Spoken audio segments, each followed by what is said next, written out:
Hello, the Premiership is back, and boy was it action-packed. Well, sort of, especially if you're a Bolton fan anyway. They ran out 4-0 winners over newly promoted QPR. Fantastic win for Owen Coyle there. QPR didn't start too badly. They had the ball in the back of the net through Jay Bothroyd after about 10 minutes. But it was a fantastic strike from Gary Cahill, who everybody is after this transfer window, into the top corner that put Owen Coyle's side 1-0 up. Then there was an own goal from Danny Gabardon. Questionable if he's going to be the rock at your heart of defence, Neil Warnock. The third was scored by Croatian hitman Ivan Klasnic, and the fourth was from an unlikely source, former Arsenal midfielder Fabrice Muamba. So 4-0 it was to Bolton, they're top of the league. Elsewhere, defending champions, Manchester United looking for their 20th crown, unprecedented this season.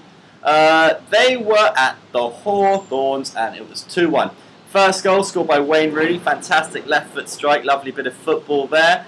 Equaliser was from debutant Shane Long, brought in the summer by Roy Hodgson from Reading, who he was very effective for last season in the Championship. And it was made 2-1 despite the fact that they'd only had one shot on target. Manchester United ran out 2-1 winners. Who'd have thought? Solid debut though from Ashley Young, who ran out with 2 assists. Obviously he tried to claim the goal, but it was awarded to Stephen Reed. Elsewhere we had Liverpool 1, Sunderland 1 at Anfield. Fantastic start to the game by Liverpool. Stuart Downing nearly scored a cracker. In the end it was Luis Suarez who scored the goal, but should have been a sending off. Luis Suarez missed a penalty. Kieran Richardson should have had his marching orders, but didn't. Lucky to stay on the field. Certainly lucky he did for Sunderland, because they, in the end, scored an equaliser that came through Seb Larsson in fantastic fashion. What a volley that was, Elsewhere in the Premiership, we had Blackburn 1, Wolverhampton Wanderers 2. What an away win that was for Mick McCarthy's side against a fellow relegation struggler.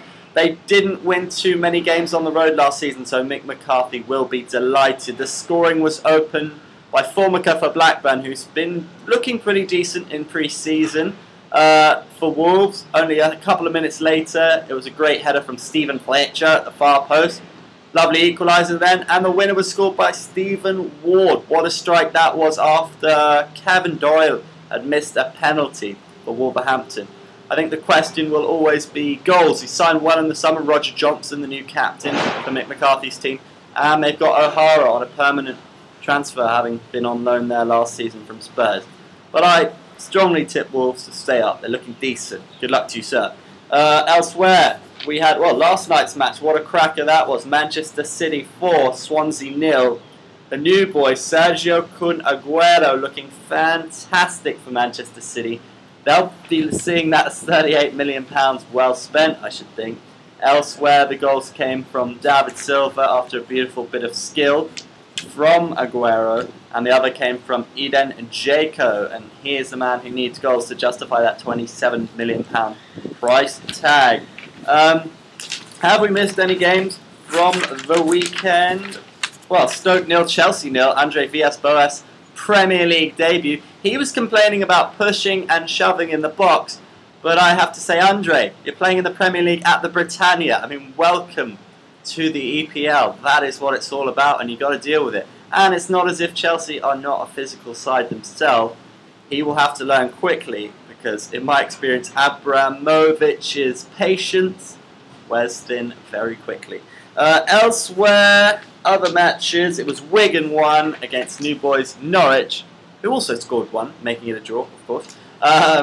Bit of a mixed debut there for Richie Delat, who's on loan from Manchester United. Trying to be too clever on the ball, was robbed by Franco De Santo, resulting in a penalty converted by Ben Watson.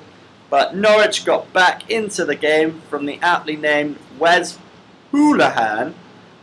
Some positives to take away from that. Norwich, on the road, first match of the season. At least the spoils were shared on the day.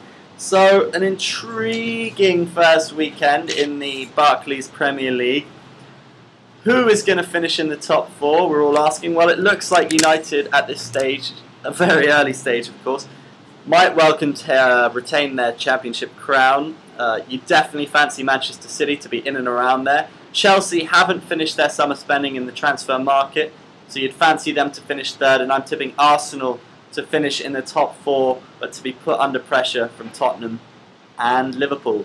Liverpool have spent, but have they spent wisely? Time will tell. Jordan Henderson looked pretty rubbish against Sunderland. He's not really a right midfielder. Kenny will have to work hard to try and fit all those signings in, particularly with the likes of Dirk Kuyt and Steven Gerrard. Well, when Gerrard comes back fit, Dirk Kuyt started on the bench, scored a lot of important goals for Liverpool last season, so he's got to see how he can fit them in. Andy Carroll did not look fit, but probably deserved a goal in that match. Relegation-wise, the new boys didn't fare well. QPR, wow, do they need some investment in that football club. They've got 3 billionaire owners.